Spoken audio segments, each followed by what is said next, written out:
Hello. Come in. Take a seat.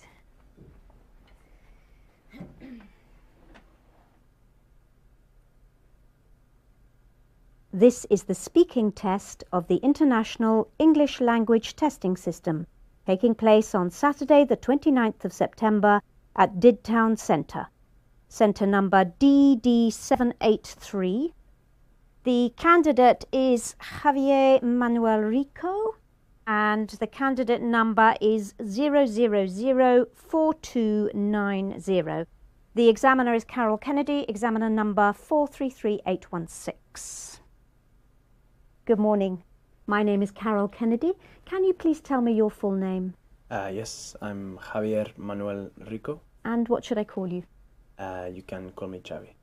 Can I see your identification, please, Xavi? Here.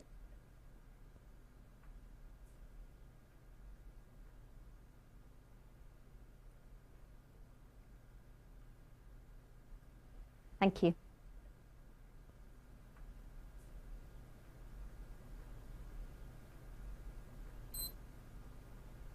Right.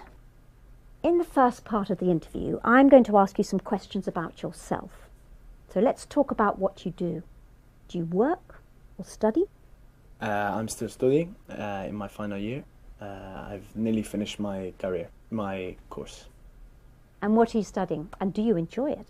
I'm studying law, and yes, I do enjoy it, most aspects of it, but in this final year there is a lot of hard work and a lot of reading, and I cannot say that I enjoy all of this reading, but what I really enjoy is working on case studies. What I mean is discussing cases. I like to exchange ideas with people. So what are your future plans? I want to have a career in law. I have to decide which area to specialize in first, and then maybe study for another 4 or 5 years. I hope to specialize in environmental law, which is the law that businesses use to have to abide by to ensure that their practices do not affect the environment. Let's talk about friendships. How do you spend time with your friends? Like most other people, I think, having a drink or a meal. I play football sala with some old friends. I think it's called five-a-side in this country. There are sometimes 6 or 7 of us. I haven't been able to keep it up, so I'm looking forward to getting back into it. And is there one person you could call your best friend? I would say maybe my girlfriend is my best friend. Although if you ask her, maybe she doesn't say this. But among my male friends, I do not think that I have a friend who is closer than all the others. In Spain, we tend to have a big group of friends. On the weekend, maybe a Friday or Saturday, we will all go out together. Sometimes classmates from school or university, and a big group of guys and girls, 15 to 20 of us, will go out and have a meal or end up in a club or a bar and sing some music. And can you tell me about a friend you remember from your childhood? That is going back a long time. There is a boy that I don't know now, but was a very good childhood friend of mine, was called Hector. We were about 9 or 10 years old, and we did everything together. He was kind of geeky, I guess. I had other friends that I had similar interests with and I did sport with, but I like Hector because he was very different. He used to play with chemistry sets and fix engines and things like this. But then we went on to different secondary schools and we made new friends and we grew apart. Now let's move on to talk about culture. Tell me about something that you feel is special to the culture in your country. I mean, it could be the food or maybe the music or perhaps art and literature. I could talk about any of these things, but give me a moment. I think it's better that I talk about food. I'm very proud of Spanish art and literature, but I think that I know most about food. You could say I'm a food expert. Actually, I think Spanish food could be more recognized. I mean, everybody knows dishes like tortilla and paella, and there are tapas restaurants in every city, but our cuisine is more sophisticated than that. And when everybody comes to Spain, they think that we only ever eat snacks, and when you go for a meal, there are lots of dishes on one table. There are some very good tapas restaurants, but most of them are, how do you say, uh, specialized, not specialized, standardized, because they make the food so that everybody will like it. It's like Italian food or Chinese food. So is there a traditional dish that's associated with your country? I'd say that there are not one traditional dish, but there are many regional dishes that are famous. For example, paradilla is very famous in coastal areas, which is grilled seafood, and a good one will have every kind of fish you can imagine. But if you're in the mountains, you will eat food that is from the mountains, maybe a deer or goat or things like this. But don't think that Spanish food is necessarily just about traditional dishes. Like I say, the best restaurants are the most adventurous. Thank you.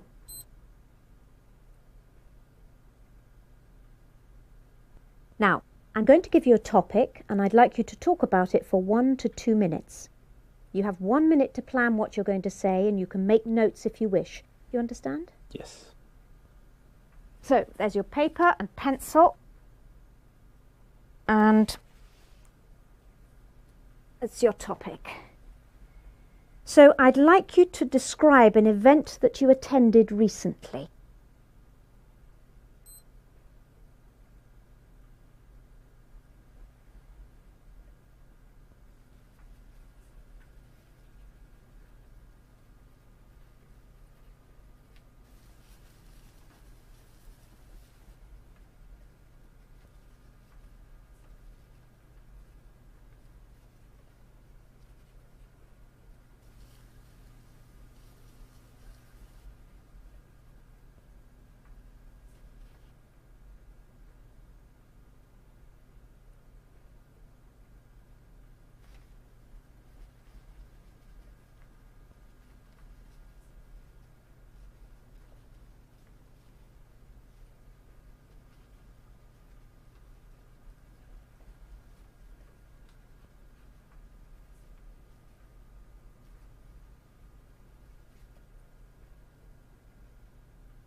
Okay.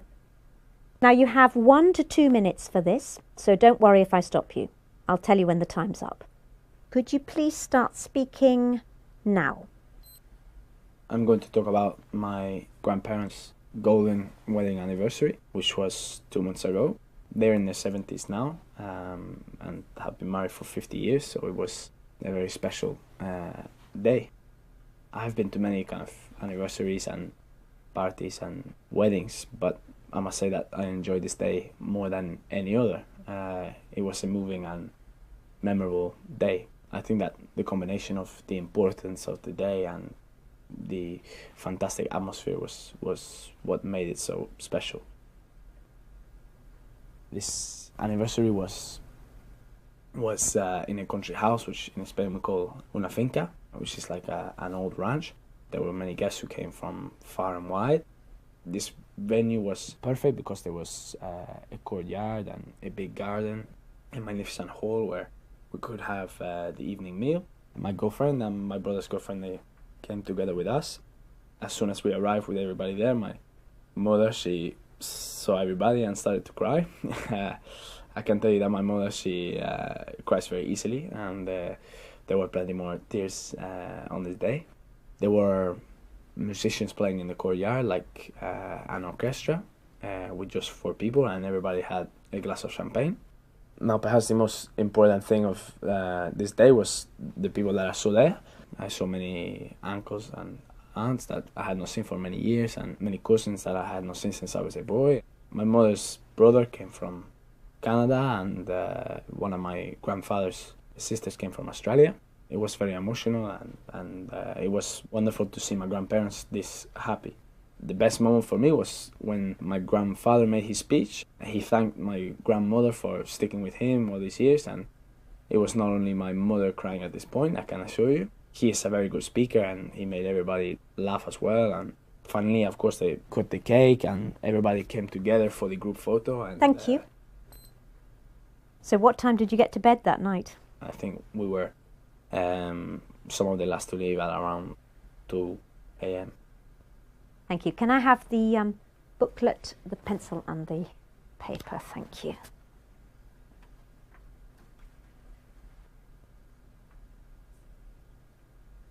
Now, you've been telling me about an important event in the past that you attended.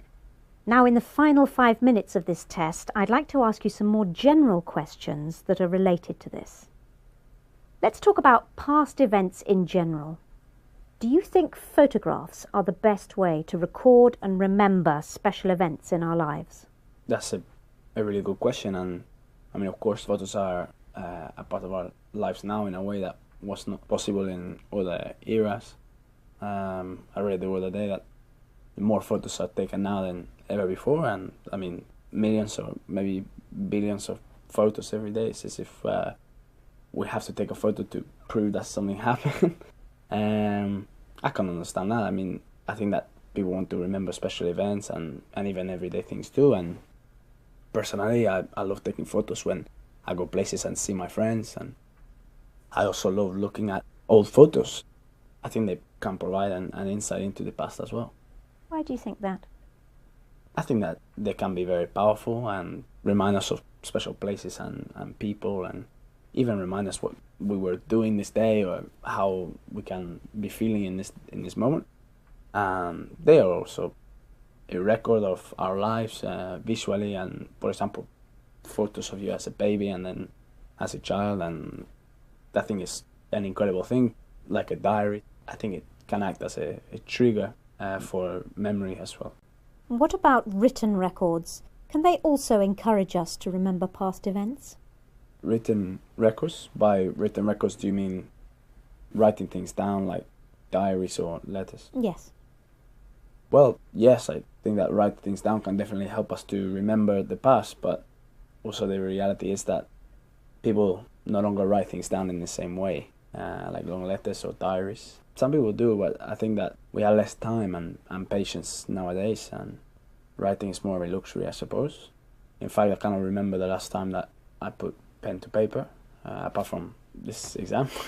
I think I can just about stretch to a postcard. However, my mom tells me that she kept a daily diary throughout her childhood, recording everything that she did. She wrote lots and lots during the school holidays especially, and I like the idea of doing that, but I know that I would never get around to actually sitting down and putting my thoughts on a page. And which do you think is better, recording important moments by taking photographs or by writing them down? Well, I'm not sure that I can come down on one side or the other. Though on balance, I would say that visual image is more powerful. I'm trying to think of a good example here. There are so many famous photos that capture a moment in time, but one particular photo stands out for me is the image of the wall coming down in Berlin, in Germany in 1989. When you look at the photos, you can imagine the place and the time and the moment very, very clearly. And I think it's amazing that one image can do that. Some people think that it's more important to be concerned about events in the future than events in the past. What do you think? I'm not sure that I can agree with that, because I do not believe we can make sense of the future unless we understand what happened in the past. Why do you say that? Well, in Spain we are very proud of our culture and identity, and I'm sure that that is true for many people across the world. Maybe that's why so many people spend a lot of time researching back into their family history. I know that from traveling around to other countries like the UK, how important history is and how important celebrating the past is. It enables people to understand where they came from and where they are going. So in that sense, the past and the future are linked.